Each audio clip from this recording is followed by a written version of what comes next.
Hello, BookTube.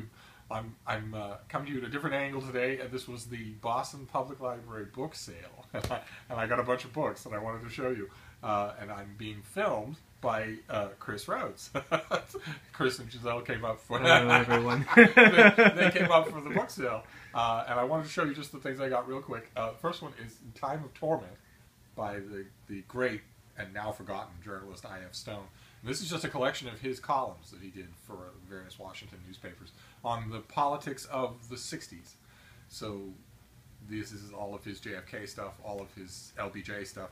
And I had it in a little old mass market paperback that could not be, you'd open it just a bit and it would go, oh God. So the paperback was not readable. So I was thrilled to find it like this. And then this, I did not get at the book sale. This came from Chris and Giselle.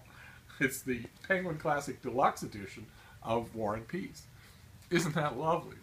The decalages and the French flaps. That's going to go up on the Penguin Classic Deluxe Edition shelf. Then I found this thing. This will be, I will go on at great and tedious length about this in a Steve's Workshop video. This is a Kipling pageant. It's a collection of, it's an anthology of Rudyard Kipling's stuff. His short stories, I think there are 2 novels in here, and chunks of other stuff. And its claim to fame is that he chose them himself. And the Kipling pageant was so popular that it just kept being reprinted. And is, I think, still, I don't think it's in print now, but I think for the whole 100 years that it was in print, it was by far the most popular Kipling anthology. And it just happened to be selected by the author. But as you can see, this is in rough shape. And I'll admit, I want to own the Kipling pageant anyway, but I'll admit, part of my thought when I got this for cheap at the library sale was that I would repair it on camera and bore you all to death about it. And then there's this. This is the Modern Library Tom Jones. And you might think, well, you know, don't you have the Penguin Classic Tom Jones and maybe a couple of other things? And I do. But I like, this is one of the few things, one of the few occasions where the look of a book is a deciding factor for me, because for a while, for about 5 or 6 or 10 years, Modern Library did these hardcovers with very intentionally brown bag, plain dust jackets. This one is kind of rare because it actually has a picture. Most of them just had words on the cover with this sort of dun-colored brown and tan. And I love it. I love the visual effect. I remember when these were new and you could go into a bookstore and see a whole wall of them. And now modern libraries look very different. They look good, but I like this. And on my desk over there, I have a shelf, a little row of these modern libraries with the brown dust jackets. And I'm going to add this to that row.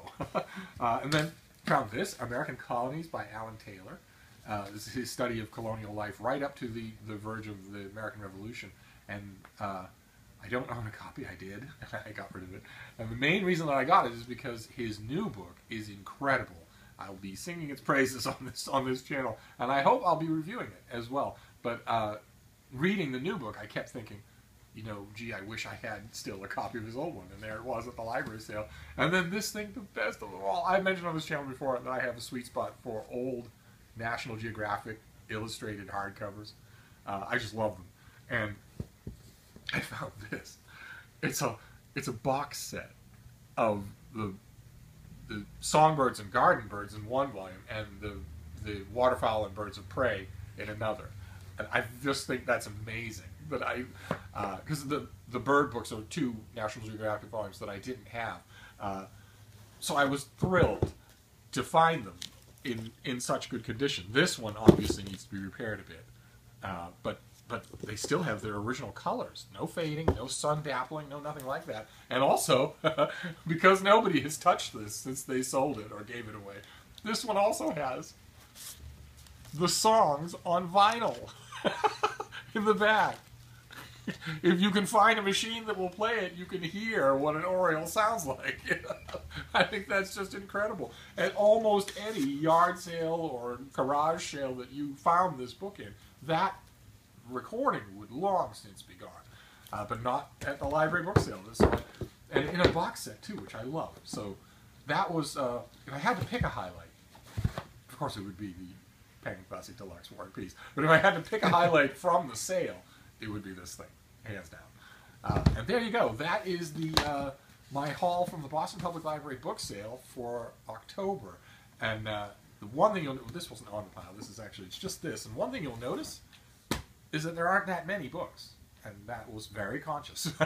I was talking with Chris and Giselle about this while we were at the sale, is that if you're getting books in the mail for free, or if you have hundreds of books in your home that you haven't read yet, then you really don't have an excuse to go to a library book sale and come out with 20 books. That is insane behavior.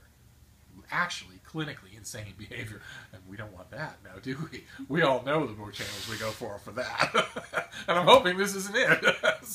So I just want to show you those, and also to sing the praises of book buying restraint. And I'll see you next time, BookTube. Thank you.